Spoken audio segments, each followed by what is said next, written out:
ఇవి ఎక్స్పెన్సివ్ అన్నావంటే నీ అంత చీప్ ఫకింగ్ ఫెలో ఇంకెక్కడ ఉండడు. పని చేయి, నువ్వు గట్టిగా ఫోకస్ చేయాలన్నమా కెరియర్ మీద. ఎందుకంటే లేదంటే నీ గర్ల్ ఫ్రెండో లేదంటే నీ పెళ్ళమో వదిలిపాడు దింగుద్ది. కాబట్టి నువ్వు అడిగిన ఏమి నువ్వు కొనలేవు కాబట్టి అది నేను వదిలిపాడు దింగుద్ది. నా మాటిని నువ్వు కెరియర్ మీద ఫోకస్ చేసి అప్పుడు ప్రేమ పెళ్ళిళ్ళు ఇటు జోలికి వెళ్ళు. ఎందుకంటే ముష్టి పచ్చడే కొనలేకపోతున్నావు. నువ్వే పడరా గోల్డ్ ఏం కొనిస్తావురా దానికి లంజా కొడకాన్ని ఏమని దెంగ.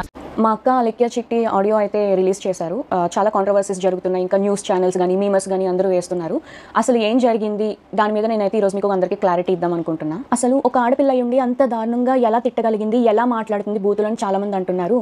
దానికి అసలు కారణం ఏంటనేది ఎవరూ ఆలోచించట్లేదు. వన్ సైడ్ మాత్రమే చూసి ఈజీగా జడ్జ్ చేస్తున్నారు. అసలు ఏం జరిగిందంటే, మేము ఒక రోజులో వేల కొద్ది మెసేజెస్ అయితే డీల్ చేస్తూ ఉంటాము. అందులో వచ్చిన మెసేజెస్ అన్నీ కంప్లీట్గా సగానికి సగం బ్యాడ్ మెసేజెస్, తిడుతూ పచ్చి బూతులు తిడుతూ ఇంకా పేరెంట్స్ని కూడా ఇన్వాల్వ్ చేస్తూ అసభ్యకరంగా మాట్లాడుతూ ఇలానే వస్తాయి.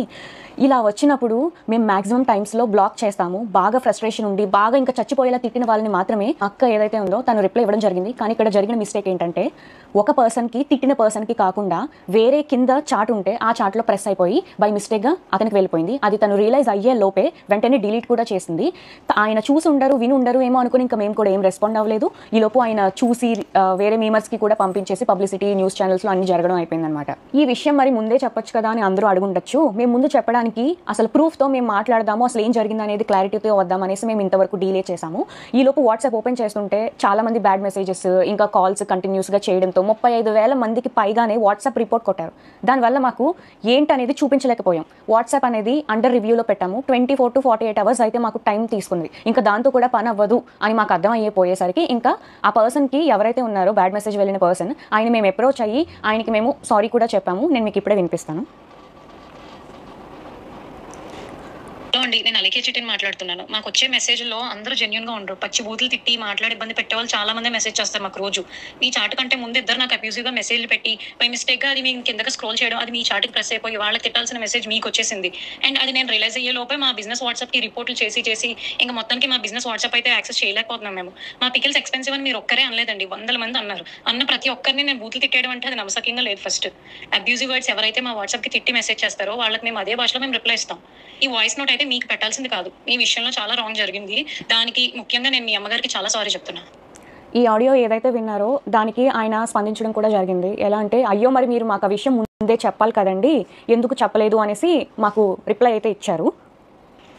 అది మీకు పెట్టాల్సిన మెసేజ్ కాదు కాబట్టి నేను మళ్ళీ రియలైజ్ అయ్యి అది వెనక్కి వెళ్ళి డిలీట్ ఫర్ ఎవరివన్ కొట్టడం అనేది జరిగింది. అసలు నేను మీకు పెట్టాల్సిన మెసేజే కాదండి అది. రోజు మీరు బిజినెస్ స్టార్ట్ చేసినప్పుడు మాకైతే ఒక మెసేజ్ వచ్చింది. అది నేను దానికి రెస్పాండ్ అవుతూ నేను ఒక వీడియో చేశాను. ఇలాంటి అబ్యూజివ్ వర్డ్స్ మాట్లాడుతున్నారు, మేము వ్యాపారం చేసుకునే వాళ్ళు, మా మీద ఇలాంటి మాట్లాడడం ఏంటి అని చెప్పి నేనే ఒకటి రైజ్ చేశాను వాయిస్. అలాంటిది నేను ఏ మాటలో ఏ తిట్టలేని వాళ్ళని తిడతాను అని అంటే అది ఒక రకంగా ఇన్నోసెంట్ వాళ్ళని తిట్టడం కూడా. నేనైతే ఇన్నోసెంట్ వాళ్ళని ఎవరిని ఎప్పటికీ వచ్చి ఒక మాట అనలేదు.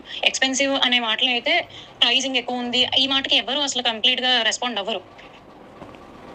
ఇదండి జరిగింది అయితే ఇది. సో ఒకరికి పెట్టబోయి తను తిట్టిన ఆడియో ఏదైతే ఉందో అది కంప్లీట్లీ నిజమే, కానీ ఒకరికి పెట్టబోయి ఆ మెసేజ్ అనేది వేరేగా బై మిస్టేక్గా వెళ్ళిపోయింది. దానివల్ల ఈ పబ్లిసిటీ అంతా అయింది. ఒక ప్యూర్ ఇన్నోసెంట్ వాళ్ళని ఎవరైతే అసలు ఏం సంబంధం లేకుండా వాళ్ళకైతే ఒక మాట నింద అనేది పడవలసి వచ్చింది. కానీ అది కంప్లీట్లీ మీకైతే ఏం సంబంధం లేదమ్మా.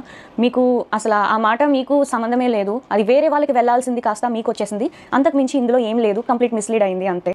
మేము బిజినెస్ స్టార్ట్ చేసిన రోజు నుంచి ఫస్ట్ రోజు నుంచి ఇప్పటి వరకు ఈ 11 monthsలో అసలు ఎంత నెగిటివిటీ ఫేస్ చేసాము, ఎంత అబ్యూజివ్ వర్డ్స్ మేము ఎదుర్కొన్నాం అనేది, నెట్టుకొస్తున్నాం అనేది మాకు మాత్రమే తెలుసు. ఇప్పుడు నేను మీకు ఇలా చెప్తున్నాను కదండి, ఇప్పుడు మీరు చూసి ఒక యాంగిల్లో ఆలోచించవచ్చు. అలా చెప్తేనే తెలుస్తుంది. ఈరోజు ఏదైతే ఆడియో అయితే లీక్ అయ్యింది దాన్ని చూసి మీకు ఎలా తెలుసుకున్నారు. మేము అన్ని ప్రాబ్లమ్స్ మేమేం మీకు చెప్పలేమండి. బిజినెస్ అనేది ఏంటంటే తిట్లు వస్తాయి, పొగడ్తలు వస్తాయి, అన్నీ దాటుకునే వచ్చాము.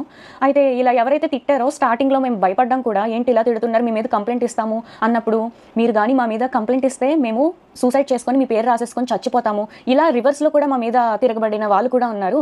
అండ్ ఇంకొంతమంది ఏంటంటే 24, 26 ఏళ్ళు వయసు వాళ్ళే. సో వాళ్ళ లైఫ్ ఎందుకు స్పాయిల్ చేయడం, వాళ్ళ కెరియర్ ఉంటుంది సరే ఏదో ఒక మాట వల్ల తీసుకొని ఎందుకు కెరియర్ రిస్క్లో చేయడం అని మేము ఏం యాక్షన్ కూడా తీసుకోలేదు, బ్లాకే చేసాము. బాగా ఎవరైతే మా తల్లిదండ్రులని పేరెంట్స్ని బాగా ఇన్వాల్వ్ చేసి ఇష్టం వచ్చినట్టు తిట్టి ఇలా చేస్తేనే మేము ఫ్రస్ట్రేట్ అయ్యి ఏదో ఒక సిచ్యువేషన్లో కొంతమంది బ్లాక్ చేస్తారు, కొంతమంది రియాక్ట్ అవ్వరు, కొంతమంది చాలా దారుణంగా వాళ్ళు కూడా అదే రీతిలో తిడతారు. మేము మాకు కూడా అలాగే తిట్టడం జరిగింది. ఈ ఆడియో వినగానే కొంచెం కూడా అసలు ఏంటనే తెలుసుకోకుండా వెంటనే అందరూ 35,000కి పైగానే మంది వచ్చేసి ఇష్టం వచ్చినట్టు బ్యాడ్ మెసేజెస్ తిడుతూ, ఇంకా మా పేరెంట్స్ని ఎవరినో తిట్టావు, మీ పేరెంట్స్ కూడా అది ఇదని ఇష్టం వచ్చినట్టు చాలా తిట్టారండి. మాకు ఏమన్నా అయ్యింది అంటే మాకు ఎవరు చెప్పుకోవడానికి మాకు ఎవరు లేరు, ఇలా వచ్చి మేము మాట్లాడాలి తప్ప మీకైనా సరే అన్న చెల్లి తమ్ముడు ఉన్నారు, మేము ఓన్లీ గర్ల్స్ అండి, ఒక ఆడవాళ్ళమే ఇంత ఫస్ట్ నుంచి ఇప్పటి వరకు నెట్టుకుంటూ వస్తున్నాము. ఎంత బ్యాడ్ అయినా సరే, ఎంత బ్యాడ్ మెసేజెస్ అయినా సరే.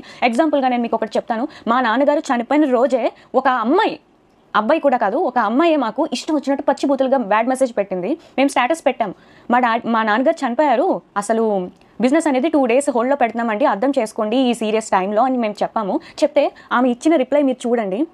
నీకు ఇలాగే కావాల్సింది అని ఇంకా పచ్చిబూతులు తిట్టింది. నా నోట్తో నేను చదవలేను, స్క్రీన్లో డిస్ప్లే చేస్తాను, మీరే ఒకసారి చదివి మా సైడ్ ఏంటనేది ఒకసారి ఆలోచించండి. అసలు ఈ బిజినెస్ ఎలా స్టార్ట్ చేసింది ఎవరికి ఏమీ తెలీదు. రమ్య అంటే నేను అనేది లేకపోతే అలికే చిట్టి పికిల్స్ అనేది ఈ రోజు లేదు. నాకు ఒక ఐడియా వచ్చి నేను మా నాన్నగారి దగ్గరికి వెళ్ళి, నాన్న ఇలా బిజినెస్ పెడదాం నాన్న, మా ఓన్గా మేము ఏదో ఒకటి చేయాలనుకుంటున్నాము, మీరు హెల్ప్ చేయండి అని నేను అడగడం జరిగింది. మా నాన్నగారు హెల్ప్ చేశారు, ఇక్కడి వరకు నెట్టుకుంటూ వచ్చాము. తెలియని విషయం ఏంటంటే స్టార్టింగ్లో ఎవరెవరో అసలు ఊరికే తిట్టేసేవాళ్ళు, ఎందుకు తిడుతున్నారనేది మాకు భయపడిపోయి ఏడ్చేసేవాళ్ళం. మా నాన్న దగ్గర ధైర్యం చెప్పి, ఎందుకురా అలా చేయకూడదు, మీరు అడుగు వేసేసారు, ఫస్ట్ అడుగు వేశారు, ఇంకా వెనక అడుగు అయితే వేయకూడదు, మీరు తెగించి ఇంత వర్క్ అది చేసుకుంటున్నారు, కష్టపడి అంతా మీరే చేసుకుంటున్నారు, ఇలా జరగకూడదు నాన్న అది ఇది అనేసి చాలా ధైర్యం అయితే చెప్పారు.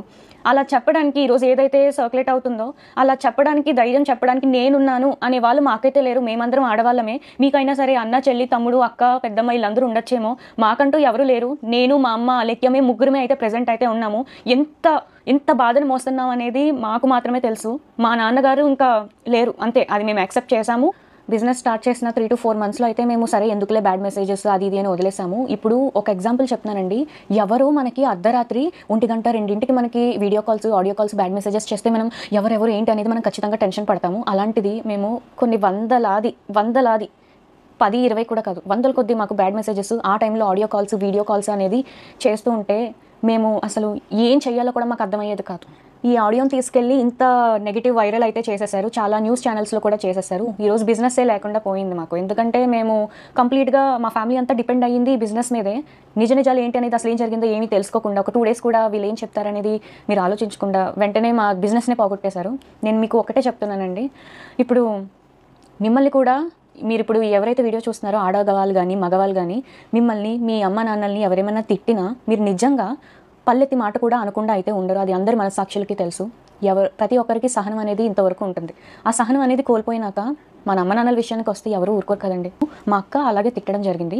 ఇప్పుడు ఆడియో ఏదైతే ట్రెండింగ్లో ఉందో అదే ఆడియోని బేస్ చేసుకొని ఇలాంటి వాటి మీద వీడియోస్ చేస్తే ఇంకా వ్యూస్ వస్తాయి, మనీ జనరేట్ అవుద్ది అని ఇప్పుడు ఆడియో 2 ఆడియో 3 అనేసి ఇంకా లీక్ చేస్తే నేను ఒకటే చెప్తున్నానండి, తనని మా అక్కని అలేఖ్యని ఎవరైతే ఇష్టానుసారంగా పచ్చి బూతులు యూజ్ చేసి ఆడదాన్ని తిట్టి అమ్మని తిట్టి ఎవరైతే అంటారో వాళ్ళని మాత్రమే తను రియాక్ట్ అయ్యి తిడుతుంది. అంతకు మించి తను ఎవరిని ఒక ఇన్నోసెంట్ని తిట్టాలని తను చూడదు. తను తిట్టడం పర్సనల్గానే తిట్టింది, అపాలజైజ్ కూడా చేసింది, అంటే క్షమాపణ చెప్పేసింది. అండ్ ఇప్పుడు ఈ ప్రెజెంట్ టాపిక్ ఏదైతే ఉందో అది ట్రెండింగ్గా ఉంది కదా, ఇదే వీడియోలో మేము కూడా చేస్తే మాకు వ్యూస్ వచ్చి అమౌంట్ వచ్చేస్తుంది అది ఇది అనుకునే వాళ్ళకి నేను ఒకటే చెప్తున్నానండి, ఇప్పుడు మనల్ని ఎవరైనా తిడితే, నేను అలేఖ్య గురించి మాత్రం ఇప్పుడు చెప్తున్నాను, అందరినీ ఉద్దేశించి కాదు, అలేఖ్యని ఎవరైతే తిట్టారో బాగా ఇబ్బంది పెడుతున్నట్టు మాటలు అసహ్యకరంగా వస్తేనే తను కూడా వాయిస్ మెసేజ్లో తిడుతుంది. అంతకు మించి తను ఒక ప్యూర్ ఇన్నోసెంట్ని తిట్టడానికి ఊరికి ఎవరైనా ఎందుకు తిడతారండి? ఎక్స్పెన్సివ్ అనే మాటకి ఎవరు ఏమీ తిట్టరండి. ఎక్స్పెన్సివ్ అని చెప్పారు కాబట్టి మేము ప్రైజులు తగ్గించడం అనేది జరిగింది. నేను చాలా కామెంట్స్లో అయితే చూస్తున్నాను, కొంతమందికి ఏదైతే చూస్తారో అదో నిజం అనుకుని మాట్లాడతారు, అది సహజమే, నేను ఒప్పుకుంటాను. ఆడపిల్లలు కూడా ఆలోచించట్లేదు కనీసం. ఒక ఆడపిల్లలు కూడా చాలా వల్గర్గా కామెంట్స్ చేసి ఇప్పుడు ఏదైతే ఆడియో విన్నారో అంతకంటే డబల్ చేసి బూతులు అయితే మమ్మల్ని తిడుతున్నారు. మరి అది ఎంతవరకు న్యాయం అనేది తెలియదు, అది మీకు తెలియదు కాబట్టి ఇప్పుడు నేనైతే ఈ ఆడియో మీద ఒక క్లారిటీ అయితే ఇచ్చాను కదా. సో అంతే. ఇవి ఎక్స్పెన్సివ్ అన్నావు అంటే నీ అంత చీప్ ఫకింగ్ ఫెలో ఇంకెక్కడ ఉండడు. పని చేయి, నువ్వు గట్టిగా ఫోకస్ చేయాలన్నమా కెరియర్ మీద. ఎందుకంటే లేదంటే నీ గర్ల్ ఫ్రెండో లేదంటే నీ పెళ్ళమో వదిలిపాడు దింగుద్ది. కాబట్టి నువ్వు అడిగిన ఏమి నువ్వు కొనలేవు కాబట్టి అది నేను వదిలిపడి దింగుద్ది. నా మాటిని నువ్వు కెరియర్ మీద ఫోకస్ చేసి అప్పుడు ప్రేమ పెళ్ళిళ్ళు ఇటు జోలికి వెళ్ళు. ఎందుకంటే ముష్టి పచ్చడే కొనలేకపోతున్నావు. నువ్వే పడరా, గోల్డ్ ఏం కొనిస్తావురా దానికి? లంజా కొడక నీ ఏమని దెంగ.